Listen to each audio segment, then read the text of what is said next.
And now, Reformer802.com Real Talk blogger Shanta asks you to ponder this.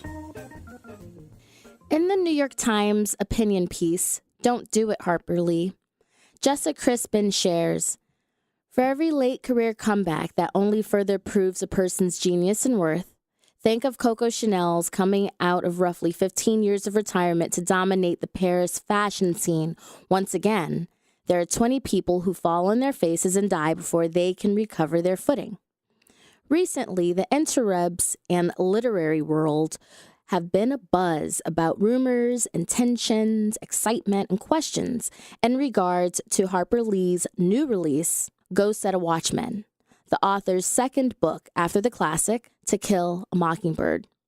I'm not here to add more sugar to the mystery punch that this news has created, but I'd like to raise some questions around how and why we create. Jessa Crispin's New York Times opinion piece does raise key questions about our greed. Specifically, the fact that we can't seem to be satisfied with one good thing, but it seems that we must attempt to recreate the feeling or experience that washed over us with To Kill a Mockingbird. Reading her article did encourage, however, a bigger question that I often ask myself as an artist and as a professional. Do we create for others or ourselves?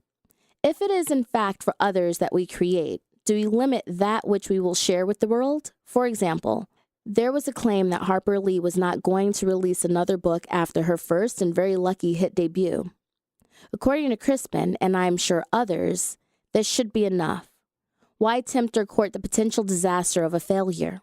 Do we just let the world decide when, how, and if we create? If we are creating for ourselves, does it matter the number of accolades or recognition we receive?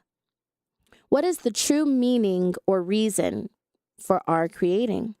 If we let social pressure set the pace, we might discover that there are rules, perimeters, and sometimes a price one might have to pay for living inside those constructs.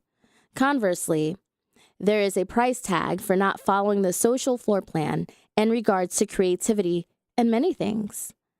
Unfortunately, this is the reason why we don't always get a chance to bear witness to what has been created in many dark crevices of the world, simply because it was not, quote unquote, discovered or shared on a big enough scale.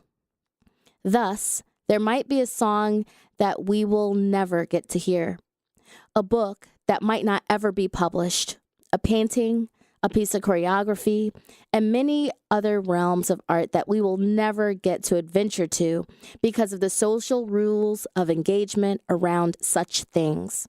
Keep in mind that there are many stories in the world of almost in which artists were ridiculed during their lives for daring.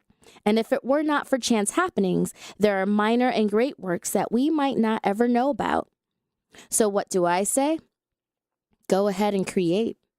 Go ahead and contribute. In fact, you don't have to be an artist to raise such a question of how and why you choose to share what you share in the world, whether it is a talent, skill, or anything else. Whatever you are choosing to contribute to the world may not be a history-changing invention.